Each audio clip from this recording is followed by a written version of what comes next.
बिस्मिल्लाहिर्रहमानिर्रहीम। नवाज़ ख़ान बाबा views YouTube channel की जानिब से आप सब लोगों की खिदमत में हमारा सलाम अर्ज़ हो। अस्सलामु अलैकुम।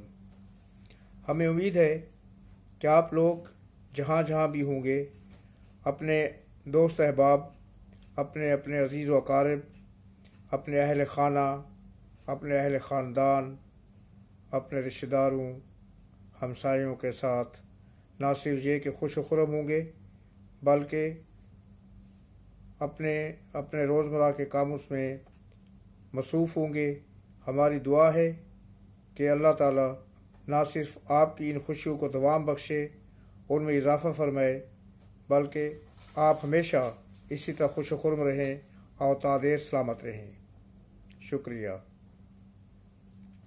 वीडियो में आगे बढ़ने से पहले हमारी हमेशा की तरह आपसे रिक्वेस्ट होगी कि आप हमारे चैनल को सब्सक्राइब करें, बेल आइकॉन के बटन को दबाना ना भूलें, चैनल को लाइक करें, शेयर करें और कमेंट के सेक्शन में जाकर कमेंट भी कीजिएगा। आपके कमेंट्स हमारे लिए बहुत अहमियत के हामिल है और हमारी कोशिश होगी कि आप सब लोगों को फर्दर उनका जवाब दिया जाए और उनकी रोशनी में अपनी इस्लाह भी की जाए। शुक्रिया। आज के वीलॉग में मैं सबसे पहले आपको उस मौजू पर लेके चल रहा हूँ जो कि 9 मई के वाक़े से मुंसलिक है। अदलिया में काफ़ी तब्दीलियाँ आ चुकी हैं।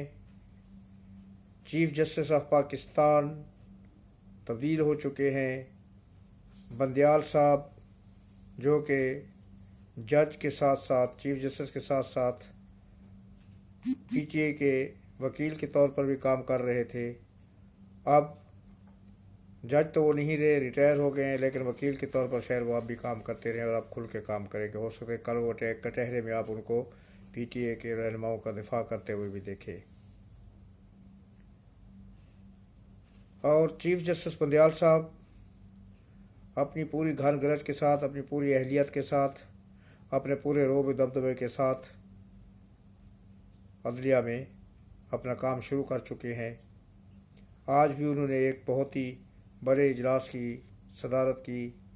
सुप्रीम कोर्ट में एक इजलास बुलाया गया था जिसमें बार काउंसिल के ओहदेदारान भी शरीक थे, लेकिन ये इजलास केसों की रवानी, उनकी जो इतने अरसे से तवालत है केसों की, वो और अपने तरीक़ेकार के बारे में था। इससे उस पर आज हम ज़्यादा बात नहीं करेंगे। आज का जो सबसे ज़्यादा अहम मौजू है वो है कि 9 मई के वाक़े से मुंसलिक जो लोग भी हैं, गिरफ़्तार हैं या जो फ़रार हैं, मफरूर हैं, जो भागे हुए हैं, उन सब के जो चालान थे उनमें एक और दफ़ा का इजाफ़ा कर दिया गया है और वो है 120B। 120B ये आम तौर पर इसका मतलब क्या है कि ये दफ़ा जो है तखरीब कारी और मुल्क गद्दारी, तखरीब कारी नहीं बल्कि मुल्क से गद्दारी के ज़ुमरे में आती है कि इसमें मुल्क से गद्दारी के लिए लोगों को उकसाए जाने का अमल होता है, तो उस पर यह दफ़ा लगाई जाती है। और जो भी लोग 9 मई के वाक़ये में एक्टिव थे, जिनकी पहचान हुई है, उनके ऊपर इस दफ़ा का इजाफ़ा कर लिया गया है, गद्दारी के मुकदमात का इजाफ़ा कर दिया गया है और उसमें इमरान साहब भी शामिल है। इसका सीधा सीधा क्या मतलब निकलता है? इसका सीधा सीधा मतलब ये निकलता है कि अब ये मुकदमात मिलिट्री कोर्ट्स में ही चलाए जाएंगे। आर्मी इस्टेब्लिशमेंट,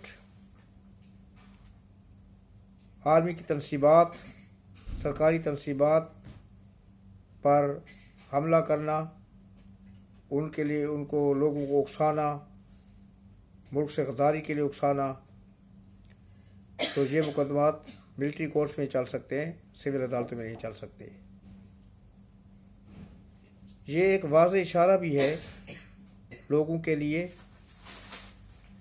कि जो ये उम्मीदें लगाए बैठे थे कि शायद कोर्ट से मिलिट्री कोर्ट्स के ऊपर पाबंदी लग जाएगी और ये मुकदमा जो पिटीशन गई हुई थी जिसकी समाअत होती रही, کہ اس کا فیصلہ جو ہے نا اس پیٹیشنر کے حق میں آ جائے گا اور ملٹری کورٹس میں مقدمات نہیں چلیں گے، تو یہ ایک واضح اشارہ ہے کہ یہ مقدمات ملٹری کورٹس میں ہی چلیں گے۔ اب 120B جو ہے جو عمران صاحب پر لگائی گئی ہے، اس کی سزا کیا ہے؟ اس کے 3 سزائیں بتائی گئی ہیں۔ کم سے کم سزا جو ہے وہ 2 سال قید بامشقت ہے، اور میکسیمم جو ہے سزائے عمر قید اور سزائے موت۔ آج میں ایک پروگرام دیکھ رہا تھا جس میں مجیب الرحمان شامی صاحب بہت سینئر جرنلسٹ ہیں، تجزیہ کار بھی ہیں، تجزیہ نگار بھی ہیں، ان کا بہت احترام ہے۔ تو وہ کہہ رہے تھے کہ عمران صاحب کو یہ سزا نہیں مل سکتی۔ کون سا یہ قانون ہے کہ جس نے خود اس کام میں حصہ نہ لیا اس کو کسی کو اکسانے کے اوپر جو ہے نا اس جرم کے سزائے موت یا عمر قید کی سزا دے دی جائے؟ تو وہ شاید بھول چکے ہیں کہ ذوالفقار علی بھٹو شہید کو بھی اسی طرح کے مقدمے میں سزائے موت دی گئی تھی، جس میں انہوں نے کوئی حصہ نہیں لیا تھا، انہوں نے کوئی احکامات نہیں دیے تھے قتل کرنے کے، خود انہوں نے احکامات بھی نہیں دیے تھے، ان کو صرف اس سازش میں شریک کار ہونے کی طور پر اتنی بڑی سزا دے دی گئی تھی، اور جس پر آج تک دنیا کے جو قانون کے حلقے ہیں، قانون دان ہیں پوری دنیا کے، وہ یہی کہتے ہیں کہ سزا غلط دی گئی تھی اور اس کو جوڈیشل مرڈر یا عدالتی قتل کہا جاتا ہے۔ تو اس کا مطلب یہ ہوا کہ ایک اور واضح پیغام آ گیا ہے کہ ریاست پاکستان جو ہے اور پاکستان کی جو اسٹیبلشمنٹ ہے وہ 9 مئی کے واقعات کو بھولنے کے لیے کسی طور بھی تیار نہیں ہے، اور اگر کسی کے ذہن میں اب بھی یہ خیال آتا ہے کہ شاید ان واقعات کو بھلا دیا جائے گا اور لوگوں کو نرمی سے برتا جائے گا، تو یہ ان کی بھول ہے اور یہ کبھی ایسا نہیں ہوگا۔ دوسری جو خبر ہے وہ نیب کے بارے میں ہے کہ یہ جو سپریم کورٹ کا یہ نیب کی جو ترامیم تھیں سپریم کورٹ نے جو ختم کی تھیں، جسٹس بندیال صاحب نے ترامیم ختم کر دی تھیں جو کابینہ نے اور پارلیمنٹ نے پاس کی تھی، ترامیم نیب کے قوانین کو تبدیل کیا تھا، وہ ترامیم بندیال صاحب نے جانے سے پہلے 1 دن پہلے ختم کی تھی۔ تو ان کا نتیجہ یہ ہوا ہے کہ نیب نے ان مقدمات پر کارروائی کا آغاز کر دیا ہے کہ جو مقدمات نئے قوانین کے تحت عدالتوں کو بھیج دیے گئے تھے اور نیب کے دائرہ اختیار سے باہر کر دیے گئے تھے۔ وہ 81 مقدمات ہیں، 81 کیسز آر دیئر، اور اس میں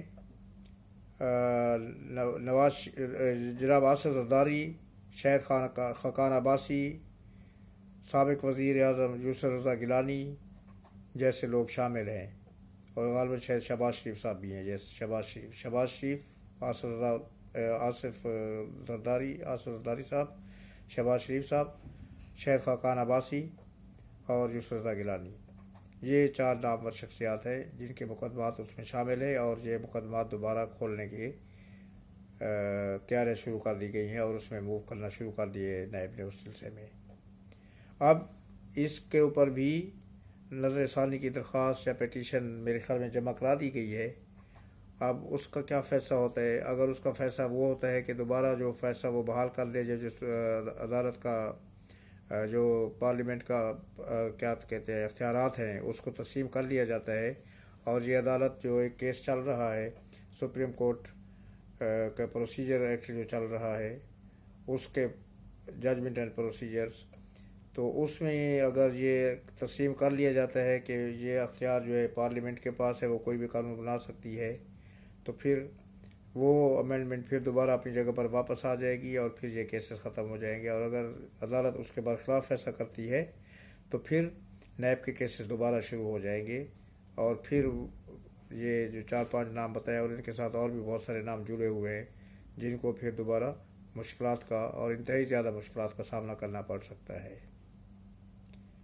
اب دیکھیے چند دنوں کے بعد صورتحال واضح ہو جائے گی، لیکن اس وقت تو سب سے زیادہ جو بننے کی ایشو ہے وہ 120B کے جو ہے نا ان کے مقدمات میں شامل کرنا ہے، اور عمران خان کے بارے میں ان کے اوپر جب یہ دفعہ لگائی گئی ہے، دوبارہ یہ مقدمہ بھی شامل کیا گیا ہے، تو اس کے بارے میں پروسیکیوشن کا یہ کہنا ہے کہ پولیس کے پاس اور تحقیقاتی اداروں کے پاس عمران خان کے خلاف بہت ہی کنکریٹ ایویڈنس ہے، पुख्ता शहादतें मौजूद हैं, नाकाबिल तरदीद सबूत मौजूद हैं कि उन्होंने लोगों को उकसाया, अगरचे वो इस वक़ुआ के वक्त मौजूद नहीं थे, जय वक़ुआ पर मौजूद नहीं थे, जहाँ पर ये वाक़यात हुए, जहाँ पर जलाओ घराव किया गया, जहाँ पर बिल्डिंग्स को आग लगाई गई, जहाँ पर GHQ पर हमले किए गए, उस वक्त वहाँ पर मौजूद नहीं थे क्योंकि वो तो कैद में थे। उसी दिन उसको अरेस्ट किया गया था एक दिन पहले।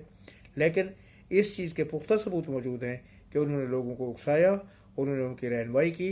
उस दिन से पहले ही ये एक प्लान किया गया, ये पूरा प्री प्लान जो था, ये एजेंडा था जिसमें इमरान खान जो है ना बज़ात खुद बनफ्स नफीस उसमें शामिल थे और उन्होंने ये सारा कुछ प्लान किया था और उसके सबूत मौजूद हैं। और अगर उसके सबूत मौजूद हैं तो फिर इमरान साहब के लिए एक और बहुत बड़ी मुश्किल खड़ी हो गई है या हो सकती है।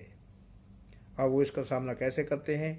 अब ये उन पर नहीं बल्कि उनके जो वकीलों की टीम है, बहुत बड़ी एक टीम है जो उनके डिफेंस लॉयर्स हैं, लेकिन पहले जितने भी मुकदमात थे उसमें डिफेंस लॉयर ने कोई कमाल नहीं दिखाया, इससे कि वो मेरिट पर केस लड़े ही नहीं हैं।